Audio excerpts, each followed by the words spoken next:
Everybody is talking about AI. And as a consultant, I do think to myself, what is the best way to run my business when it comes to utilizing AI? So today I'm going to be talking about what that looks like specifically for me.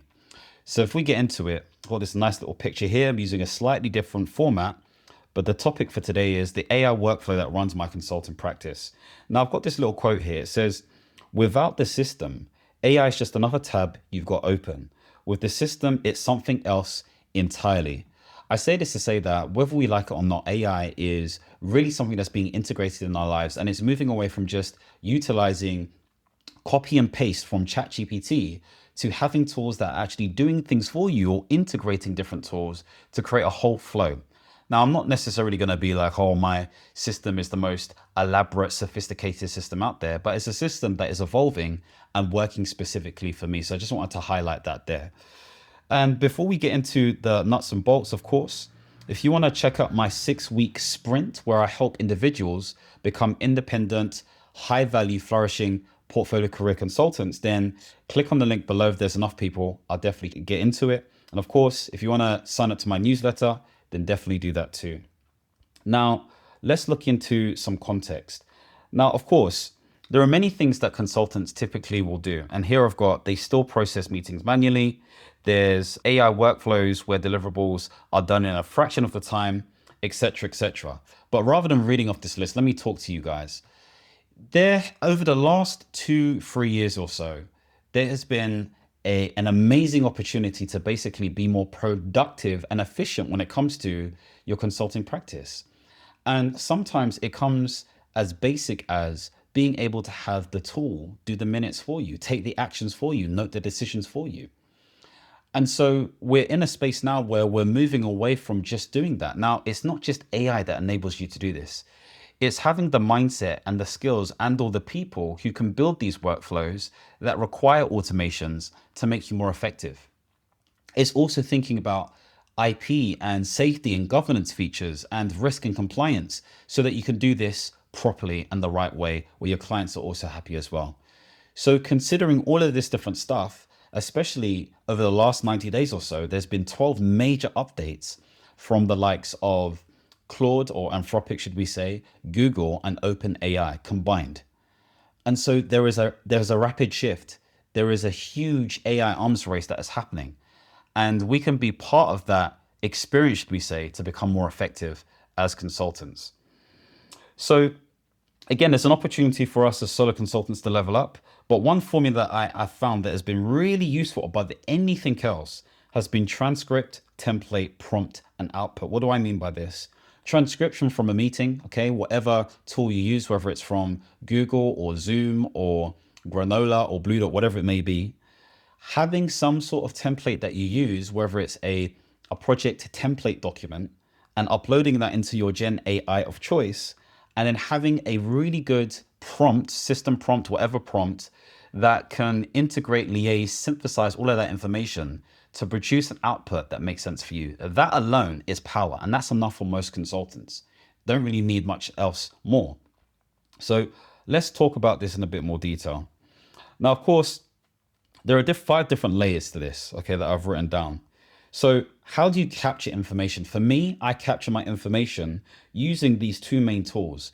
If I'm texting someone or messaging someone or writing an email, these days it's rare for me to actually type. I'm actually speaking into my device, whether it's my laptop or my phone, using Whisperflow. I've also got other things that you can use. There's one called Voice Notes AI. If you don't want to pay for a tool, or if you haven't had the opportunity to get a tool one-off, you can actually use the Max integrated system.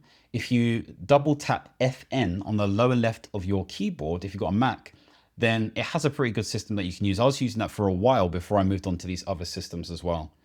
And of course, there's Blue Dot.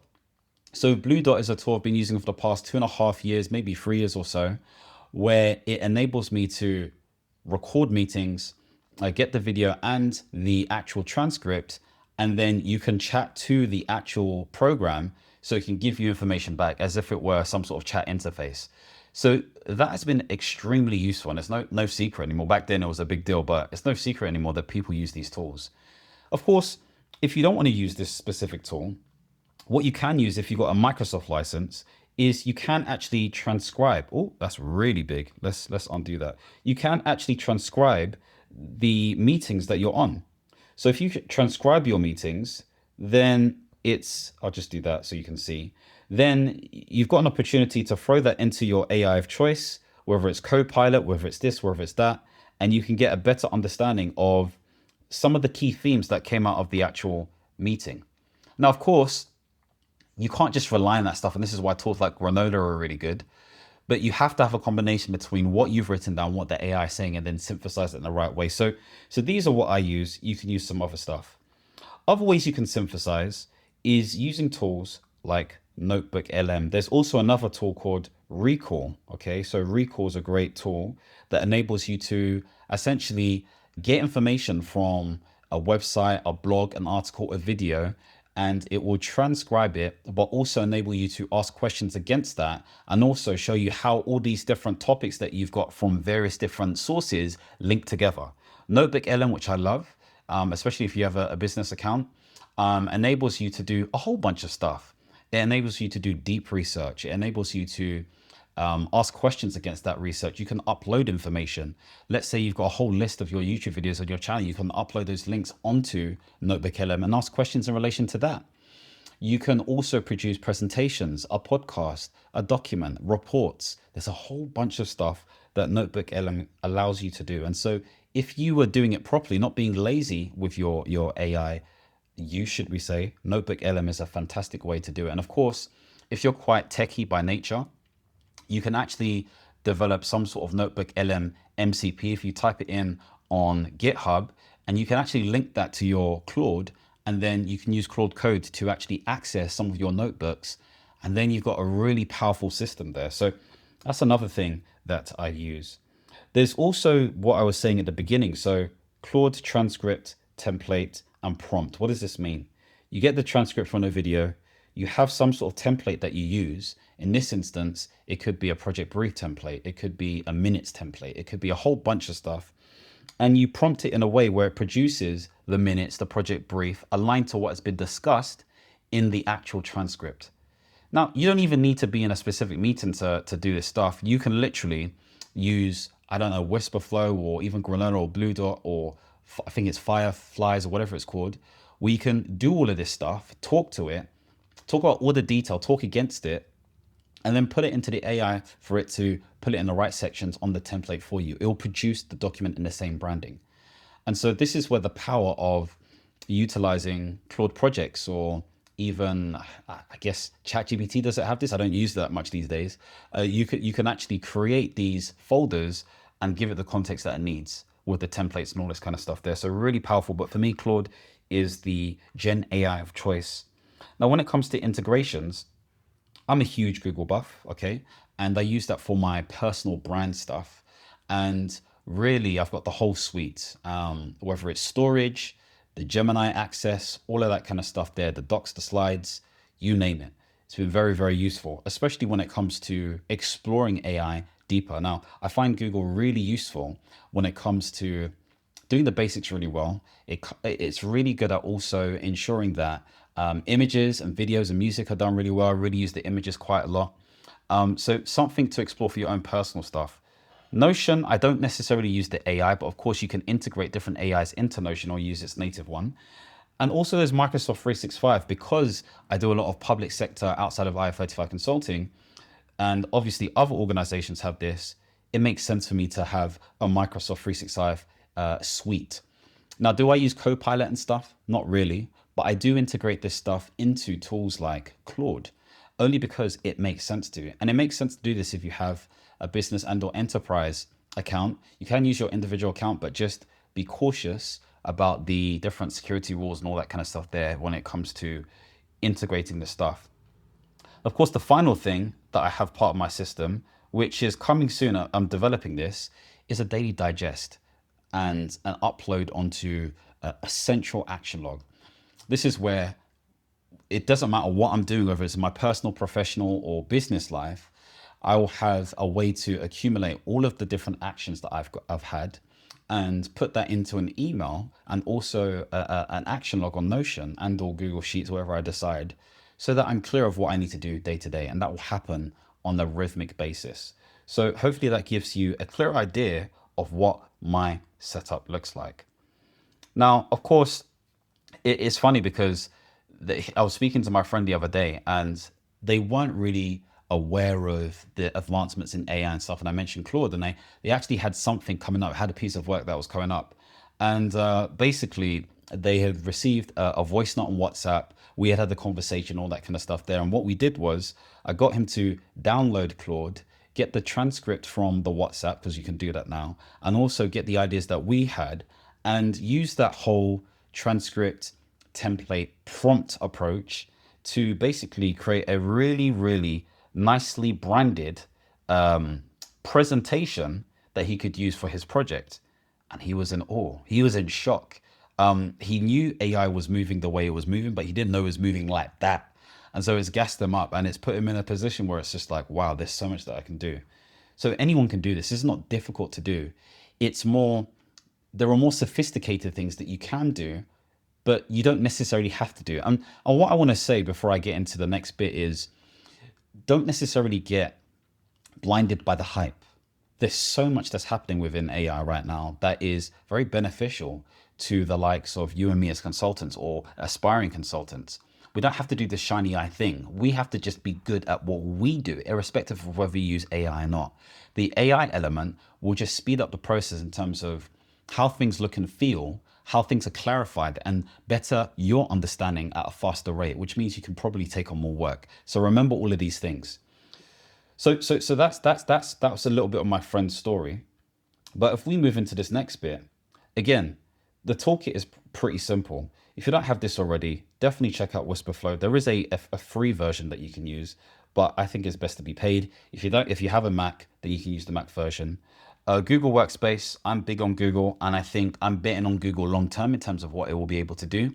What most people don't recognize is that a lot of the stuff that you're seeing with the Claudes and the open AIs have been adoptions from what Google has always had in their locker, but they're just not seen as attractive, and they haven't done a necessarily great job of what's the word, packaging it in a way as Anthropic has when it comes to chat, co-work, and code.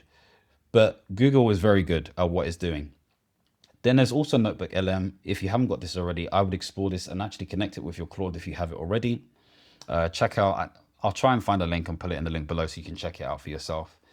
There's also Notion. So Notion is still the hub for me. It's kind of there. Do I need it? I think yes, for my workflows and stuff. But it will get to a point where actually the workflows that I've created in Notion will become automated actually. And it will become a thing where there is only quality checks that happen and or iterations based on what's been produced from the AI as the brain and the automations that create the workflows. So you essentially are the orchestrator, okay? So you're not just the orchestrator, you're the architect. I can't write properly on here because I don't have my pen. You're the PM, the project manager. You're all of these different things when it comes to utilizing AI the right way. Now, of course, things to watch out for is obviously AI can hallucinate. So you have to be that quality assurer. You have to be that person who checks things. Don't be lazy. This is why you get this AI schlop. I like saying that because that's what people are saying these days. You get this AI schlop that exists because people don't quality assure. What will help you stand out is the branding that you create around what you produce and also what's actually in the content. Okay, so that comes down to how you design and contextualize things. There's also digital sprawl. What I mean by this is things can get out of control, and if things are not done in a very sort of like organized fashion, it can get very sort of like overwhelming by nature. So you want to be careful of this, and you want to have an idea of how you're planning and designing some of this stuff, okay? The other thing is data security. Of course, if you're dealing with building tools, okay, so the tools that I use is anti-gravity, you may use VS Code or whatever it may be. You have to understand, like, if you're building something, how is data of clients going to be managed? What does that look like? Is it being sat in a database via a third party? What are their policies and rules? How do you ensure that they don't see anything? But also making sure that you get the aggregate data that is useful for whatever it is that you're doing. So think about data security. Skills is a big one, okay? So skills is kind of like a, not a cheat code, but a faster, more efficient way to do something that you want to do again and again and again. Think of things like GPTs and gems, okay? If you use ChatGPT and Gemini, it's just a more proficient way of doing that. And all it is an MD file, a markdown file that explains exactly what the general AI should be doing to produce a specified output. That's all it is. That's exactly what a skill is. So it's nothing more than that. And you'll realize that actually skills become really important. I've developed skills for this channel here. It's been very useful. And finally, you want good templates, okay? You want to be able to produce good templates that align to what it is that you're trying to do. That's pretty much everything here. So what are the things that you could be doing if you haven't done this already? Because some of you may be like, I've done this already, Mike. I don't really need to watch this. That may be the case, but I guess I'm trying to edify to you like what you can do on a basic level when it comes to including AI and automation into your consultant flow. The first thing I'd say is be very clear about what your capture tool is. What does that specifically look like? It's going to be some sort of voice to text thing. Number two, set up some sort of Claude project. If it's not Claude, whatever tool you use, have a project where you have enough context in there. If you're using Gemini as an example, you wouldn't necessarily use a project. You would use Notebook LM to have all your information and context in there, which is even more powerful than Claude, I would say. And then you would link it to a chat in Gemini where you're able to get the context that you need. See, and this is what I was talking about, Anthropic copying, Google and all these different things there. Number three, you want to map your different layers, okay? You want to map all these different things. So the stuff that I was talking about here, you want to map them against, well, not even map them, be clear about how you can fight against these different things. What do you need to do to ensure you are using AI the right way? And to really sort of like edify this more, I've written here, if you've already written down your methodologies and your SOPs, you've won. Digitize it, lock it. Now you have a leverage machine. Very, very important for you to understand. So there it is. That's pretty much my workflow. That's pretty much what I do. Of course, there are many other stuff that I do, but that's the main sort of bulk of it. Of course, you can utilize this for yourself. Now, if you want to see more videos centered around portfolio careers, independent consulting, how I utilize all of this stuff into my world, then feel free to like this video, subscribe to this channel, and hit the notification bell. And as always, my friends, understand, reach, and expand. Peace.